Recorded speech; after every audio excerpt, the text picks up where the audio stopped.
देखिए, हमारी सीधी सी मांग है, जनसंख्या के आधार पे ओबीसी 52% है समाज में, यानी कि उसको राज्य के रूप में, देश के रूप में भी देखें तो फिलहाल क्वांटिफाइड डाटा के माध्यम से अगर 27% श्री भूपेश बघेल सरकार दे रही है, उस पर भी तमाम तरह के अड़चने तमाम लोगों द्वारा ऐसी की जा रही है, तो हमें ये गलत लगता है।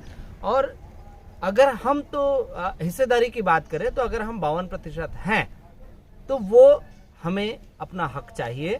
दूसरी बात, राष्ट्रीय जनगणना में जो है 1931 के बाद ओबीसी कैटेगरी की जातिवार जनगणना नहीं होती, तो उस जनगणना के माध्यम से हम ये भी देखना चाहते हैं, जानना चाहते हैं, देश को भी बताना चाहते हैं कि हमारा हिस्सा कहाँ जा रहा है, शासन प्रशासन से लेकर तमाम संसाधनों में। इसलिए हम आज मूलतः 2 मांगों को लेकर माननीय राष्ट्रपति महोदय, राज्यपाल महोदय और मुख्यमंत्री प्रधानमंत्री जी के नाम से ज्ञापन दे रहे हैं कि एक तो हमारी जातिगत जनगणना हो, दूसरी जो अभी 27% की हाल में जो रिजर्वेशन देने की प्रक्रिया छत्तीसगढ़ शासन द्वारा की जा रही है वो हमें मिले। सर, सभी सेक्टरों को निजीकरण किया जा रहा है, तो आपके जातिगत जनगणना या आपके आरक्षण से क्या लाभ मिलेगा? देखिए, ये तो शुरुआती चीज़ है, हमें कम से कम इस चीज़ पर जो राष्ट्रीय जो जनगणना होती है उस पर तो हम आ जाएं। उसके बाद जो शासन द्वारा ही षड्यंत्र पूर्वक जो है शासकीय संपत्तियों को भी निजीकरण के रास्ते में धकेले जा रहा है, उस पर भी लगेंगे।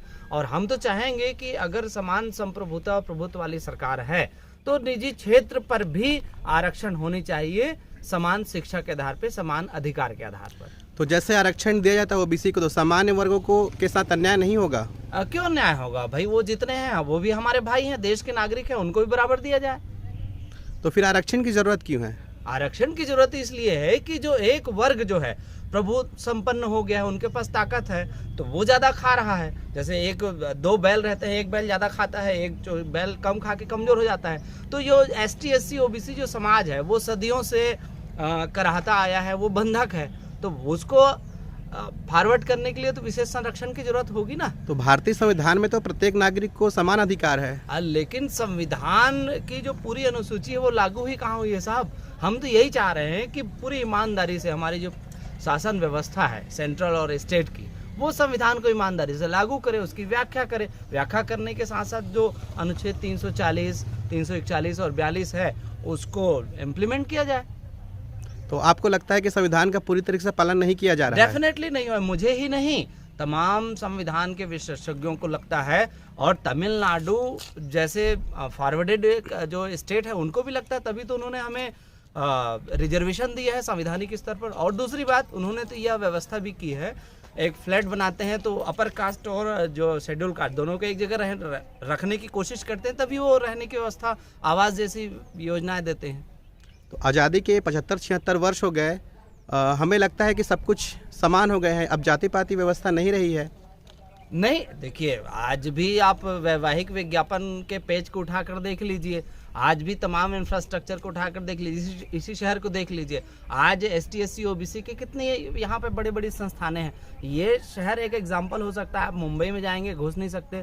आपने जो मोबाइल पकड़ा हुआ है वो आपका थोड़ी है, वो डंडी पकड़ा है वो आपको OBC का थोड़ी है, आपने कुछ भी नहीं है आपके पास।